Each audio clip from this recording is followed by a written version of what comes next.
نحمده ونصلي على رسوله الكريم اما بعد فاعوذ بالله من الشيطان الرجيم بسم اللہ الرحمن الرحیم۔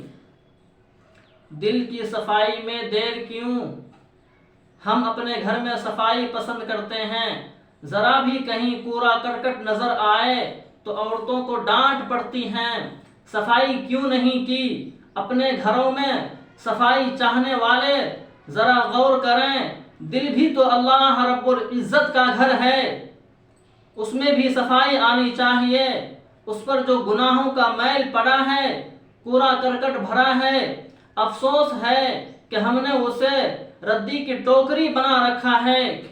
یہ اللہ رب العزت کا گھر ہے، وہ بھی چاہتے ہیں کہ یہ دل صاف ہو۔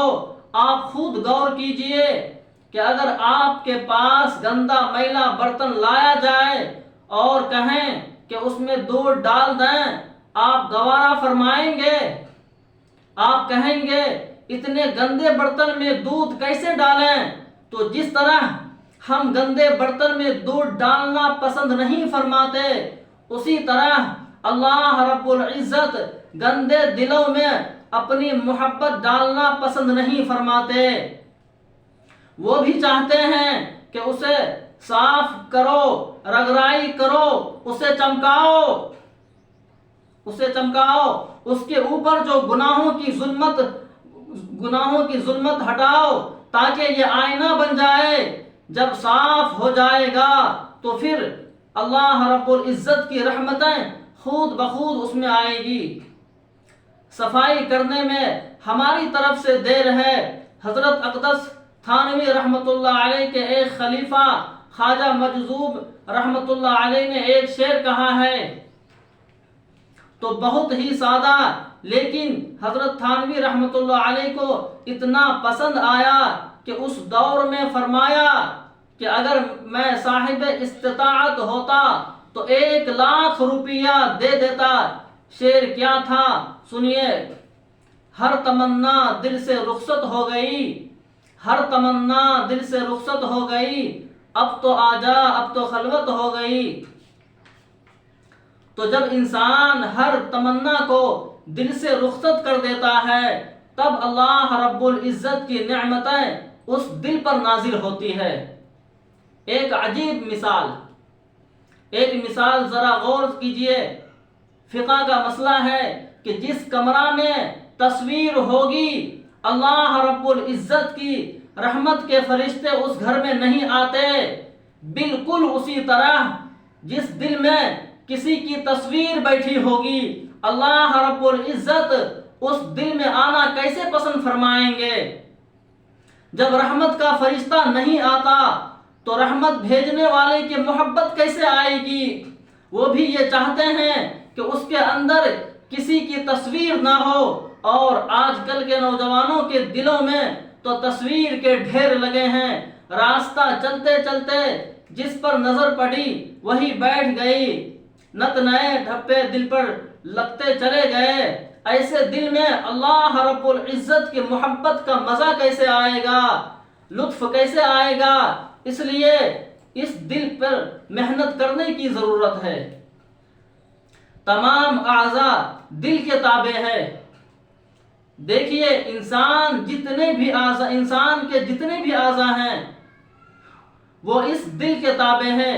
ایک آدمی اگر آپ سے خفا ہے تو آپ کی طرف نہیں دیکھے گا۔ آپ پوچھیں گے کہ بھائی ہماری طرف کیوں نہیں دیکھتے؟ وہ کہے گا میرا دل نہیں چاہتا۔ اب دیکھنا آنکھ کا عمل ہے، لیکن کہے گا میرا دل نہیں چاہتا۔ بچہ کھانا نہیں کھا رہا، ماں پوچھے گی بیٹا کھانا کیوں نہیں کھا رہے ہو؟ وہ کہتا ہے کہ میرا دل نہیں چاہتا۔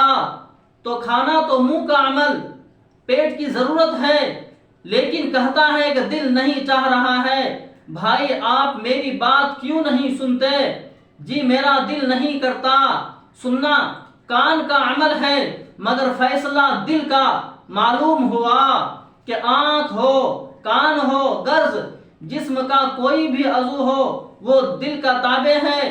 جو دل کی کیفیت ہوگی وہی انسان کے اعضاء کا عمل ہوگا۔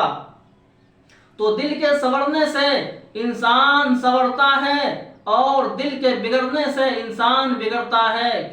دل کے بگاڑ ہی سے بگڑتا ہے آدمی، دل کے بگاڑ ہی سے بگڑتا ہے آدمی، اور جس نے اسے سنوار دیا وہ سنور گیا۔ یہ ہے تو چھوٹا لیکن ہے سونے کا لوٹا، جب یہ سنورتا ہے تو انسان کو سنوار کر رکھ دیتا ہے۔ ظاہر میں چھوٹا حقیقت میں بڑا۔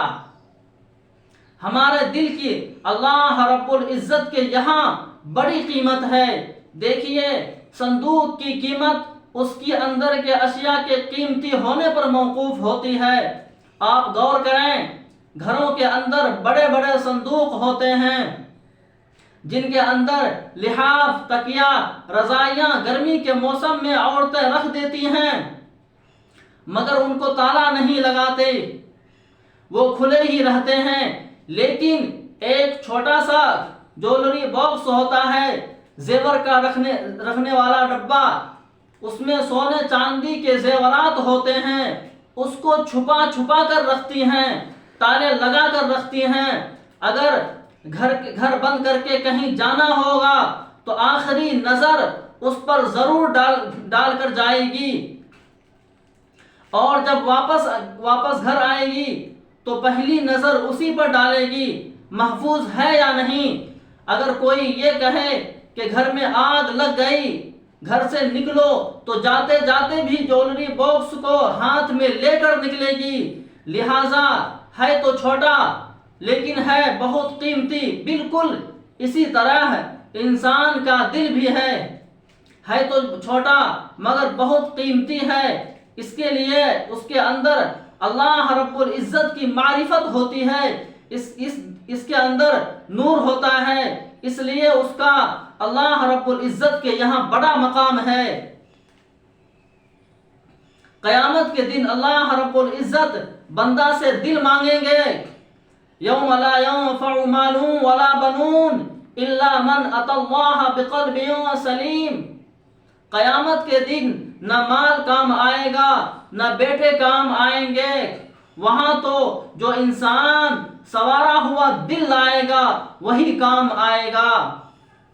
ایک مثال غور کیجئے، آپ اگر سیب خریدنے جائیں اور 1 روپیہ کے بدلہ 1 سیب خریدیں، اگر اس پر داغ لگا ہو تو آپ اس کو نہیں خریدتے، واپس کر دیتے ہیں کہ میاں روپیہ کے بدلہ سیب خریدنا ہے، پھر داغدار کیوں لیں، بے داغ دو۔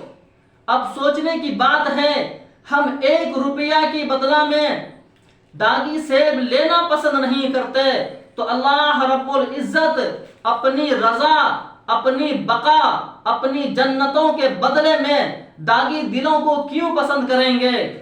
وہ بھی چاہتے ہیں کہ اس پر کوئی داغ نہ ہو، نہ گناہ کا ہو، نہ کسی غیر محبت کا ہو، وہ بالکل صاف ہو، اس کو قلب سلیم کہتے ہیں، جو غیر کی محبت سے محفوظ ہو، قلب سالم ہو۔